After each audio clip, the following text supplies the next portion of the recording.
अस्सलाम वालेकुम जी, आप देख रहे हैं खुरम व्लॉग्स और इस वक्त मेरे साथ यहाँ पे बुजुर्ग मौजूद हैं। क्या नाम है जी बाबा जी अपना? मियां अशरफ साहब। आपकी कितनी एज है सर?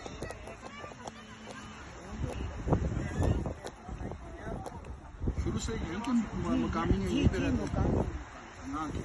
तो सैफुल मुलूक से मतलब बहुत सारी कहानियाँ, बहुत सारी दास्तानें लोगों ने सुनाई भी हैं, किताबों में भी पढ़ी जाती हैं। आप क्योंकि बुज़ुर्ग कहते हैं इनका ख़जाना होते हैं, जो बुज़ुर्गों के पास चीज़ होती है वो सीना पसीना आगे ट्रांसफ़र होती है, तो आप क्या कहते हैं इसके हवाले से, सैफुल मुलूक के हवाले से, कि ये इतना खूबसूरती है, ये झील है, ये इसका पस मंज़र क्या है और क्या कहानी इससे मंसूब है? अब जी ये सैफुल मुलूक जिसके नाम के ऊपर ये झील का नाम मशहूर हुआ, ये तारीफ चली है, आप लोगों तक हमारी तक पहुँची है। ये एक शहजादा था, मिस्र का बादशाह का बेटा। बादशाह का नाम था आसम, शहनशाह का बेटा था एक ही। उसको एक दफ़ा बशारत हुई है, ख्वाब आई। ख्वाब में ये झील को भी देखा, यहाँ परी को भी देखा। उससे पहले इंसान की वादियाँ यहाँ तक नहीं पहुँची थी। ये सबसे पहले इंसान भी शहजादा ही आया, उसी ने जगह को तलाश किया, ढूंढी। उसने ख्वाब में इस जगह को देखा और उसको वहाँ से अपने घर से वो निकल पड़ा। 1 साल उसको रास्ता ढूंढते तलाश करते गुजर गया, बीच में फंस गया। उसको एक अल्लाह का वली बुजुर्ग मिला रास्ते में।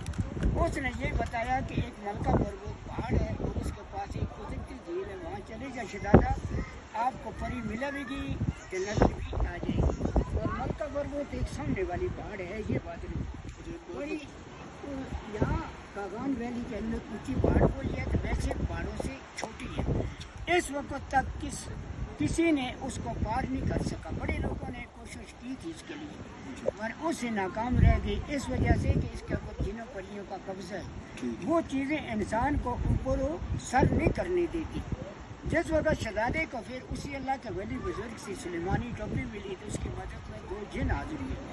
अब जिन्हों ने वहाँ से उठाया, ये सामने पहाड़ी है जिसका कोई छोटी वादी है, पहले नंबर वो मस्जिद है, वहाँ से पानी का रास्ता है ऊपर से। ये रास्ता नहीं है जो भक्ति है, ये जैसे पहाड़ उस वक्त में क्लोज बंद थी।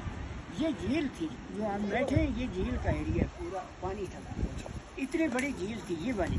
40 दिन उसने चेला काटा। 40वें दिन के बाद चांद की 14वीं रात है, उसने देखा कि झील में परियां उतर के खेल रही हैं, नहा रही हैं। उस वक्त शहजादे की निगाह पड़ी। शहजादे ने अल्लाह का शुक्रिया अदा करके उन जिनों को बुलाया कि ये परी जो है मेरी कब्जे कैसे आ जाएगी। जिन पहुँची, सब परियों ने अपने ताज किनारे पर रख के चली गई थी झील के अंदर।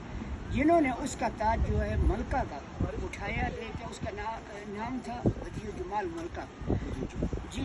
जिस वक्त तो अकेली रही है। शहजादे का नाम क्या था? शहजादे का नाम सैफुल्लाह नाम था जी। मुलूक माना दोनों की मुलाकात हुई है। अच्छा, मुलूक का मतलब मुलाकात जी। सैफुल्लाह की और बदियुल जमाल की मुलाकात को मुलूक कहते हैं, सैफुल मुलूक कहते हैं। इस वजह से इसको सैफुल मुलूक कहते हैं जी। ठीक। और यहाँ से हासिल करके ले गया नारायण की तरफ। नारायण के अंदर उस वक्त में एक जंगल है, बियाबान। इंसान की आबादियाँ नहीं थी नारायण में, ये कोई काफ इलाके थी, सब जिनों परियों के इलाके थे। जो परियां वापस गई थी, उन्होंने जाकर उस देव को बताया जिसकी कंट्रोल में परी है। देव पहुंचा, देव ने ये झील को वैसे तोड़ा है कि शायद ये झील ख़त्म हो जाए, परी अंदर होगी, मुझे मिल जाएगी। यहाँ से उस वक्त ये रास्ता बना, ये सैलाब दी है। सैलाब जाकर नारायण में पहुंचा, परी और शहजादा के रास्ते में उन्होंने अल्लाह से दुआ मांगी कि बारी ताला देव का ख़तरा भी आ गया, सैलाब भी आ गया, इससे बचा। अल्लाह की शान कुदरत है, ज़मीन उस वक्त फट गई और ज़मीन के अंदर एक सुरंग बनी गया गार। जिस गार के अंदर उन्होंने बना दी है, वो गार इस वक्त तक मौजूद है। और उस गार को भी देखना चाहते हैं, नीचे नारायण में देख सकते हैं आप। फिर यहाँ से देव तलाश करता करता बाबूसर टॉप तक गया। बाबूसर टॉप से आगे स्कर्दू से सही प्लेन एरिया है, जिससे कि एक पहाड़ है जिसके अंदर घूमता रहा, उसको परी नहीं मिली। आगे जाकर पहाड़ पर उसने छलांग लगाई, गुस्से से, सदमे से। उसी पहाड़ के ऊपर कहते हैं कि देव जिस वक्त गिरा है तो उसका सांस निकल गया, मर गया परी के सदमे से। परी और शहजादे को दोनों को यहाँ से انہیں جنہوں نے نکال کے لے کر مصر کو پہنچایا۔ سیف شہزادے کا نام تھا، ملوک اس لیے کہ دونوں کی ملاقات ہوئی ہے، یہاں جھیل کے پل ملے، یہاں سے شہزادے کا نام تھا اور شہزادی کا نام بدیع الجمال، پری کا نام، جمال جی، اور ملوک ملوک ملاقات جی ملنا آپس میں، یہاں سے پھر حاصل کر کے تو کامیاب ہو گئے، شہزادہ لے کر مصر کو گیا، اور آج تک اس جھیل کی گہرائی بھی نہیں معلوم کر کوئی سکی پیمائش نہیں کر سکتا۔ اس وقت تک پیمائش نہیں ہو سکی، اس وجہ سے کہ درمیان میں کھائی ہے جس کے اندر سے گزرتے چشمے پھوٹتے نیچے سے، اور یہ پانی آپ دیکھ رہے ہیں نکل رہی ہے، یہ سردیوں میں بھی اسی طرح جاری ہے، اور سردیوں میں جھیل جم جائے گی، اوپر سے جم جائے گی دسمبر میں، اس کا ایک شیشہ بنے گا، اس کے اوپر انسان چل پھر سکتا ہے، گھوم سکتا ہے، بس اس وقت رستے کھلے ہوں تو تب پہنچ سکے گا یہاں تک، اور یہ کچھ اس کی، اور سردیوں میں یہ جھیل بھی جم جاتی ہے دسمبر میں، اس کا پورا شیشہ اس کے اوپر چل پھر سکتے ہیں، اور چاند کی 14ویں رات ہو،